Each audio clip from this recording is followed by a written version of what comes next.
আজ শুক্রবার ঘুম থেকে উঠেই চলে গেলাম গরুর মাংস আনতে। দুপুরের আয়োজন রান্না হবে, বাসায় ছোট ভাই, মা, ভাই, বউ সবাই আসবে। যাই বাজারে গিয়ে আমার এই পাপ্তাগুলো দেখে খুবই পছন্দ হলো এবং খুবই ফ্রেশ ছিল, তাই নিয়ে চলে আসলাম 1 কেজি পাপ্তা।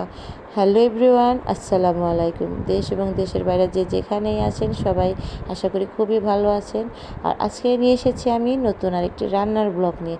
আমি আজকে শুধু রান্না দেখাবো, আর আমি গরুর মাংস রান্না করব সেটাই দেখাবো, আর মাংসের রান্নার মধ্যে একটা টিপস বলে দিব। আর আমার সাথেই থাকুন, আর একটা লাইক দিয়ে ভিডিওটা দেখা শুরু করুন। আপনাদের একটা লাইকই আমার ভিডিও বানানোর অনুপ্রেরণা যোগাবে। আর এই তো আমি পাবদা মাছগুলো কেটে ভালোভাবে ঘষে নিয়েছি পাটার মধ্যে, মানে পিছন সাইডে পাটায় ভালোভাবে ঘষে নিলে পাবদাটা খুব সুন্দর পরিষ্কার হয়ে যায়। যাই হোক, আমি এখন গরুর মাংস রান্না করার জন্য আদা, রসুন, জিরা শিলপাটায় বেটে নেব। আর এক হাত দিয়ে ক্যামেরা ধরেছি, তো যাই হোক ভিডিওটা হয়তো একটু ভালো লাগতে নাও পারে, এই জন্য ক্ষমা দৃষ্টিতে দেখবেন। যেহেতু আমি নতুন, আপনাদের দোয়া এবং শুভকামনায় ভালোবাসায় আমি এগিয়ে যেতে চাই। এই তো আমার শিলপাটায় বাটা হয়ে গিয়েছে। এখন আমি আদা, রসুন, জিরা, লবণ, মানে গুঁড়া মশলা, হলুদ, ধনিয়ার গুঁড়া, হলুদের গুঁড়া, মরিচের গুঁড়া, খুব সাধারণ ঘরে থাকা উপকরণ দিয়ে আমি গরুর মাংস রান্না করব।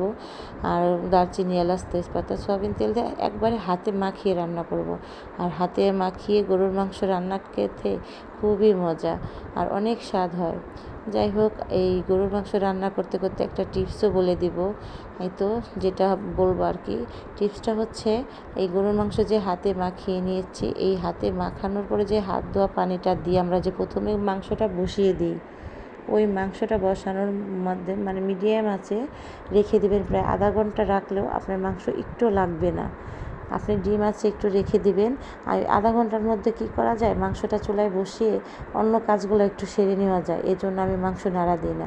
আর যদি একবার মাংস নাড়া দেই তাহলে একটু পরপরে মাংস নাড়তে হয়, এতে অনেক সমস্যা হয়। আর মানে অন্য কাজটাও এক হাতে যেহেতু করতে হবে, আর মেহমানও আসবে, সবাই কাজ করে সারা যায় না। আমি এইভাবে গরুর মাংস হাতে মাখিয়ে রান্না করি। প্রথমে আমি আধা ঘন্টার মধ্যে একটু নাড়া দিই না। যাই হোক, এভাবে যদি আপনারা রান্না করেন গরুর মাংস খেতে খুবই মজা। আর আজকে রান্নার ব্লগ আমার। আর এই দেখুন, রান্নার মাঝে আমার ফুপি চলে এসেছে, আমার ছোটো ভাইয়ের ছেলে। এই ওই ফুপিকে ছাড়া একটু থাকবে, একটু পরপর পাকের রুমে আসবে আর এইভাবে দুষ্টামি করবে, আর আমার সরাইতে হয়।